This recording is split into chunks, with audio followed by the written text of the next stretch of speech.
அனைத்து விவசாய பெருமக்களுக்கும் விவசாய மகன் மாலை வணக்கம்.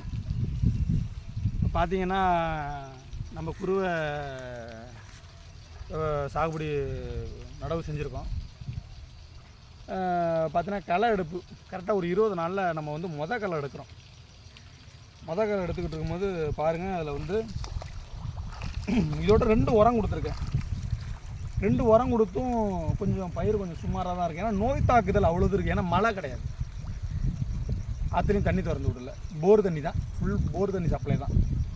அதில் பார்த்தீங்கன்னா ஏகப்பட்ட நோய் தாக்குதல் வருது. அதையும் தாண்டி ஓரளவு பயிரை கொஞ்சம் நல்லா கொண்டு வந்திருக்கேன்.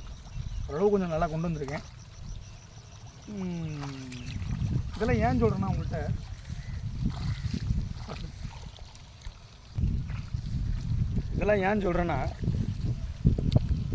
இப்போ பார்த்தீங்கன்னா நம்ம விஜய் முதலமைச்சர் என்ன பண்ணியிருக்காருன்னா, கூண்டாளிக்கு உள்ளதுன்னு கொஞ்சம் ரேட்டு கொஞ்சம் உயர்த்தி கொடுத்துருக்காரு. நல்லது செஞ்சுருக்காப்புல, குறை சொல்ல இல்லை.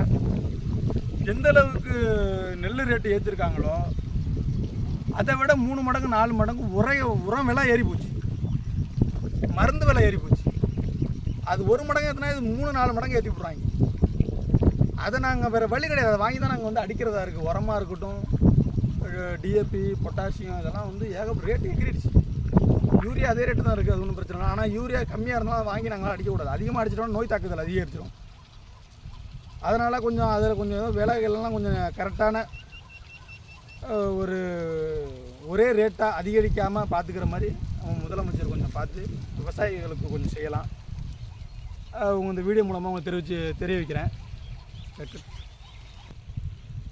இதெல்லாம் ஏன் சொல்கிறேன்னா, கொஞ்சம் ரேட்டு இந்த விலை இதெல்லாம் கொஞ்சம் கரெக்டாக இருந்துச்சுன்னா எங்களுக்கு கொஞ்சம் பயனுள்ளதாகவும் இருக்கும், எங்களுக்கு கொஞ்சம் ஊக்கமாகவும் இருக்கும். ரொம்ப பெருசாக வருமானம் இல்லைனாலும் கொஞ்சம் கைப்பிடிக்காத அளவுக்கு கொஞ்சம் நாங்கள் விவசாயத்தை செய்கிறதுக்கு ஒரு சப்போர்ட்டாக இருக்கும். அது மாதிரி கொஞ்சம் பார்த்து நம்மளோட முதலமைச்சர் கொஞ்சம் செய்யலாம்.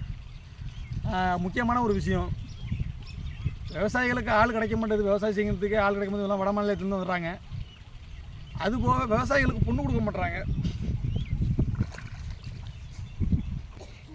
விவசாயிகளுக்கு விவசாயம் பண்ணுறன்னாவே பொண்ணு கொடுக்க மாட்டுறாங்க. கேட்டால் விவசாயம்னா நம் நாட்டின் முதுகெலும்பு, விவசாயம் செய்யணும்னா அது கடவுள் செய்கிற தொழில் அப்படின்னு டைலாக்ல தான் பேசுகிறாங்க ஒழிஞ்சு, ஏன் விவசாய பையனுக்கு பொண்ணு கொடுக்க மாட்டுறாங்க? எதுக்கு பொண்ணு கொடுக்க மாட்டுறாங்க? ஏன் நாங்கள் என்ன இந்த நெல்லை அறுவடைச்சு முடிஞ்சளவு ஒரு ஒரு புகத்துக்கு ஒரு 4 மாதம் இதோட அறுவடை, கிட்டத்தட்ட இந்த நெல்லை வந்து ஒரு 1000, 2000, 3000 பேர் சாப்பிட்லாம். அந்தளவுக்கு நாங்கள் அறுவடை பண்ணுறோம். நாங்கள் கொண்டாடிக்கு சோறு போட முடியாதா? ஒரு சோறு போட முடியாதா? அதுக்காக பொண்ணு தர மாட்டாங்களா? இல்லை உடை எடுத்து தர மாட்டோமா? இல்லை செலவுக்கு பணம் தர மாட்டோமா? என்னங்கய்யா? இல்லை நகரட்டு எடுத்து கொடுக்க மாட்டோம்னு நினச்சிக்கிட்டு பொண்ணு தர மாட்டாங்களா? இதெல்லாம் ஏன்னா விவசாயத்தை மதிக்கிறது இல்லை. அதனால தான் எங்களுக்கு பொண்ணு கொடுக்க இப்படி டிலே பண்ணுறாங்க. எவ்வளோ டான்ஸ் ஆடுறவனுக்கு விருது கொடுக்குறாங்க, எதுக்கும் விருது கொடுக்குறாங்க. ஏன் விவசாயிக்கு கொடுத்து ஒரு வருஷத்துக்கு ஒரு 10,000 பேருக்கு நல்லா அந்த அறுவடை நல்லா செய்கிறவங்களுக்கு, நல்லா விவசாயம் பண்ணுறவனுக்கு கொடுக்க வேண்டியதானேயா?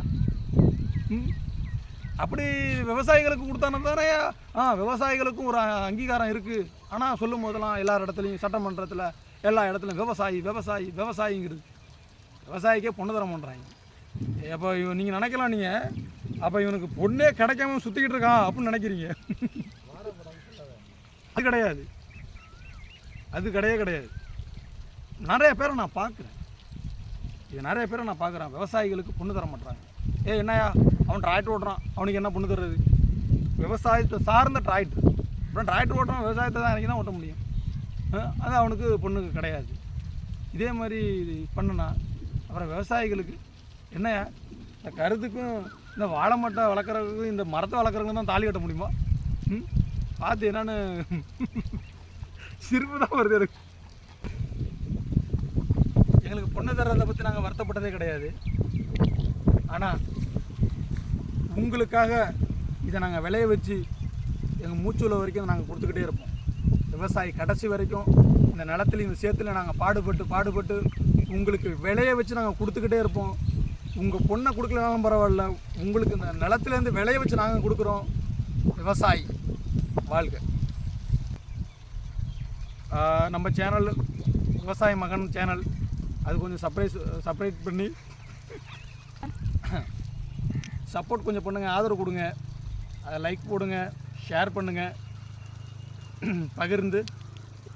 பகிர்றதால தான் 4 பேர் இந்த மாதிரி இருக்கிறாங்க அப்படின்னு தெரியும். அது போதும். நன்றி, வணக்கம்.